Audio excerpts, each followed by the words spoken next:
Welcome you in on this Eclipse Monday. We've seen a lot of amazing scenes and sights. Everybody had their glasses looking up. But thank you all so much for joining us. I believe we have a live view for you all right now. Let's take a look here. Yes, we do.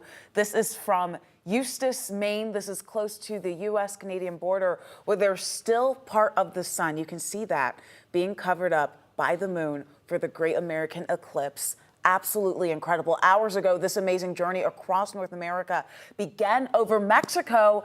And you're taking a look here. This is how it looked in Mazatlan. This is over Mexico's Pacific coast.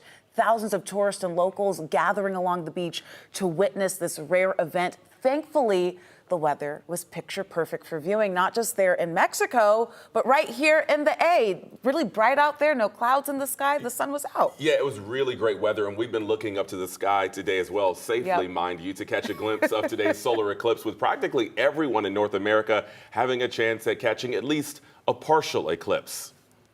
And we have team coverage of this celestial event for you tonight. Our Grace King is live on top of Stone Mountain for us, hanging out with folks who wanted a good view. But first, we want to head out to the TELUS Science Museum in Cartersville. That is where we find Chief Meteorologist Chris Holcomb. And Chris, you spent the day tracking the moon's path in front of the sun with a lot of excited people down there.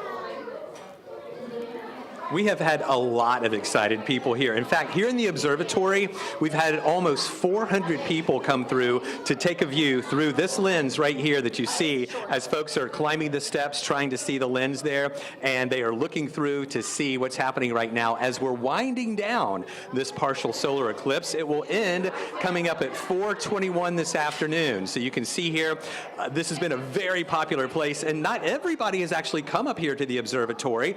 They've said more than 1,700 people have been downstairs. Now, here's a look at what we're watching right now. From this observatory, from that telescope that you just saw, this is the actual feed coming through. And if you're watching this at home, you might be saying, wait a minute, Chris, I see that little bite out of the top of the sun. Well, the reason why, they've been having to move the telescope around as the Earth moves and keep it aimed at the sun. So our lens here is rotated a little bit. So that's why it looks a little bit different from what you're seeing here on TV versus what you might be seeing at home when you're looking through your solar glasses. But no one has been upset at all. We were really concerned about the clouds earlier. There have been just a few times when those clouds were thick enough to obscure our visibility here from the telescope, but really about 90% of the time this afternoon, it has been really great with a great view of the sun out there for today and this eclipse as it is taking place.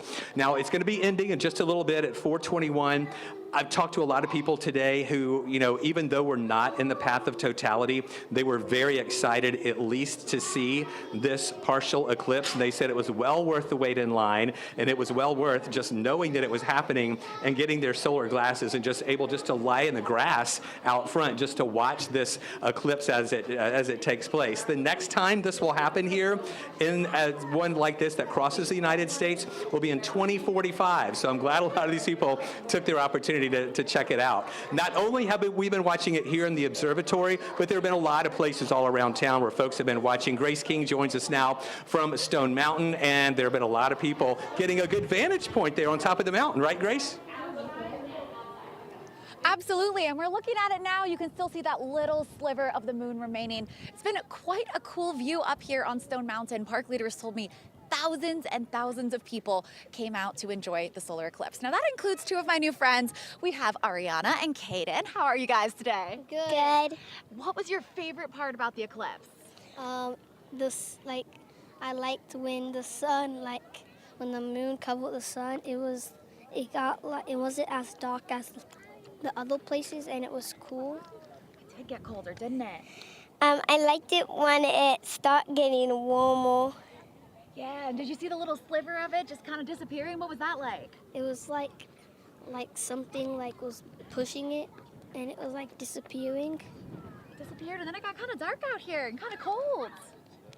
And I want to take a look this way now. You can see all these people still gathering, watching that little part of the eclipse still moving out. We have some video from earlier too of people looking at the eclipse, seeing the different parts and the different stages. It took about an hour for it to get to that peak totality, or not totality rather, but the peak eclipse here, everyone was really excited. We heard some cheering, some oohs, some ahs as everyone got really excited. It got darker, it got windier, a little bit chillier too. It's been very windy here on top of the mountain, but everyone says they were really excited. We spoke with a couple of kids earlier too who said this was the first one they've seen and the first one they remember. We've seen a lot of people here with those eclipse glasses getting ready to see it. And of course, this is a lot of excitement for people here today. Thousands on top of Stone Mountain. The clouds cleared up, the sun came out, and the sun disappeared almost all the way for a little bit, but lots of fun here today on Stone Mountain. Live in Stone Mountain Park, Grace King, 11 Alive News. And